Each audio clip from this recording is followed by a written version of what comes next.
Le logiciel PDF Exchange Editor nous permet de venir annoter ou compléter des documents qui ont été transmis en PDF.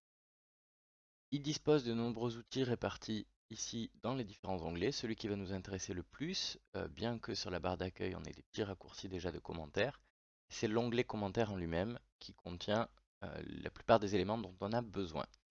Par exemple, on a l'outil machine à écrire qui nous permet de venir compléter des trous ou simplement voilà, venir écrire mon prénom.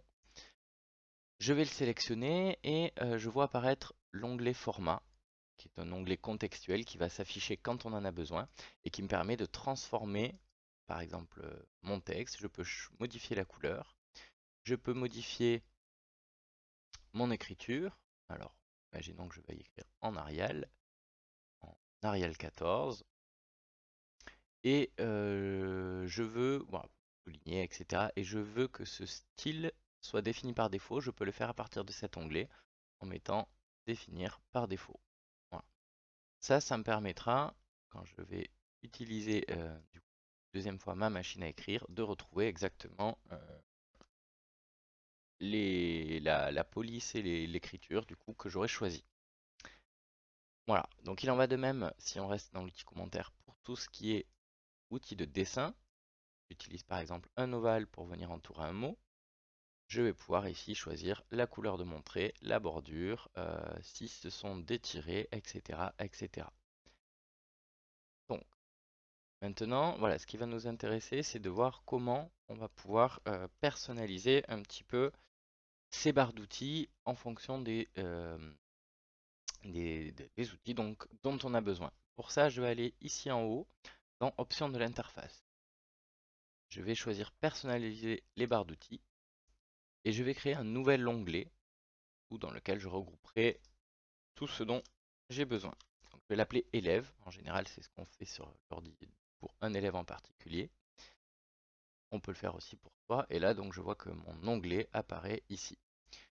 Tous les autres onglets, pour l'instant, je vais les fermer pour vraiment essayer d'épurer au maximum et d'avoir accès que aux informations essentielles.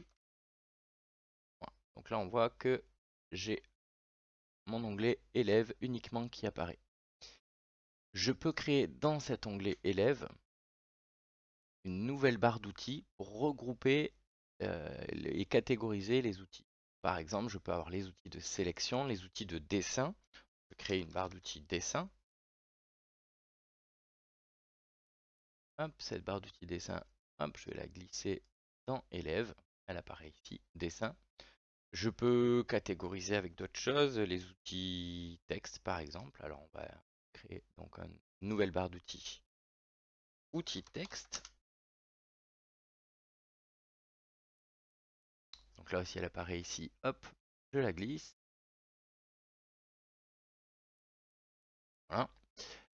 Je peux en créer comme ça autant que je veux, les cacher par la suite si j'en ai plus besoin. Et à l'intérieur de ça, je vais venir glisser mes commandes.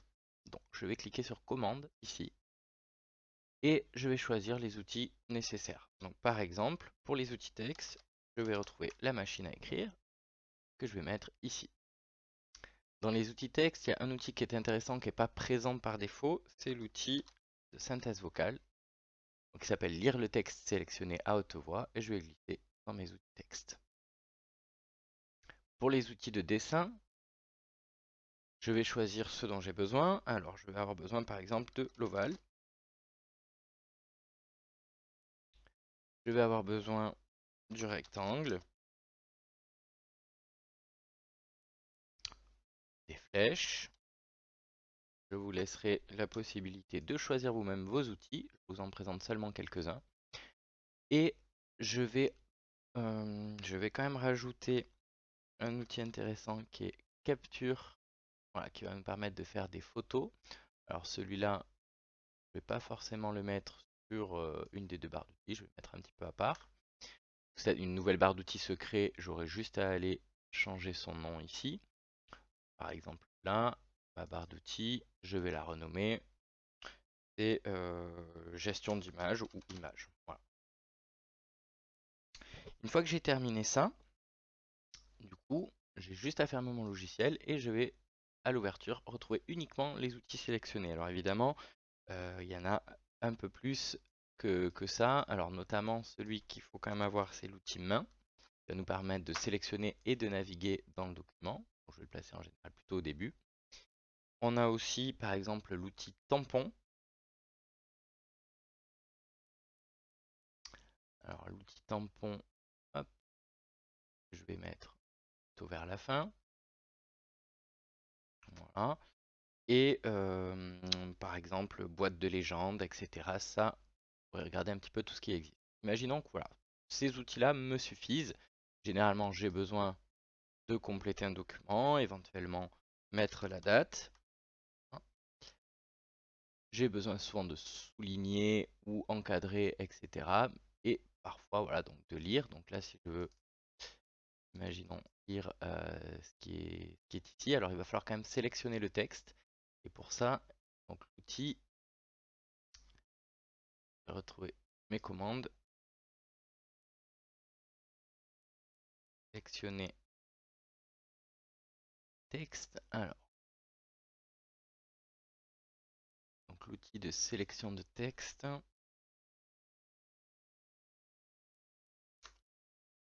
Voilà, sélectionner du texte.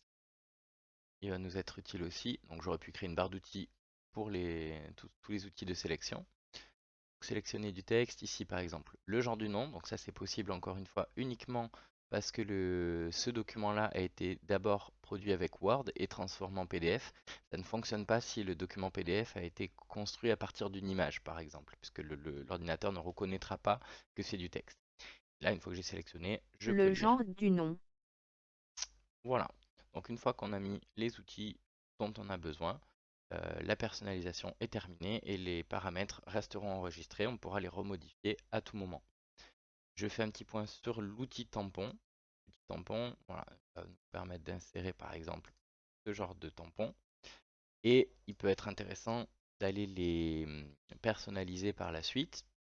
Donc voilà, ici j'ai par la suite palette des tampons.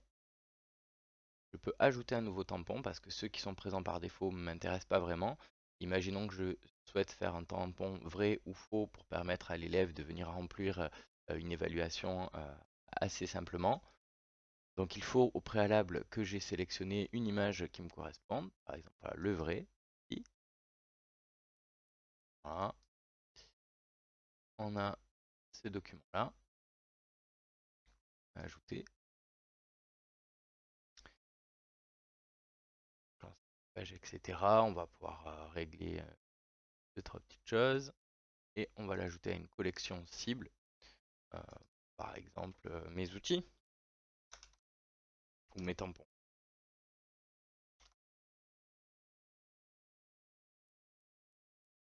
Une fois que c'est fait, je fais OK et je vais retrouver du coup dans mes tampons ce qui m'intéresse.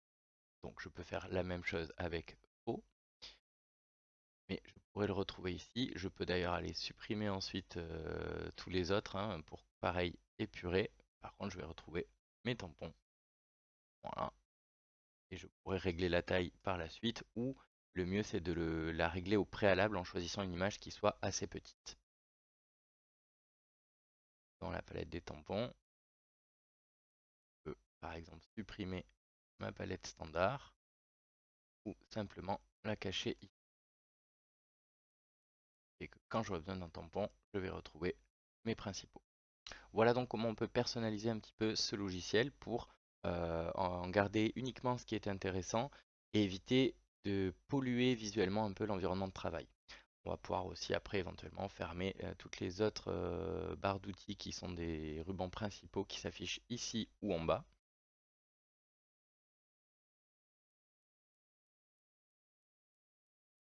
Là, il s'agit des barres d'outils du document. La navigation dans les pages, j'en ai pas besoin. Les options du document, pas forcément, c'est celles qui sont en bas. Lancer l'application, position de page, accès rapide, lancement rapide, recherche rapide, voilà. Accès rapide, on va quand même le garder pour enregistrer, mais sinon, les autres, on n'en a pas besoin. Et voilà du coup un document simplifié.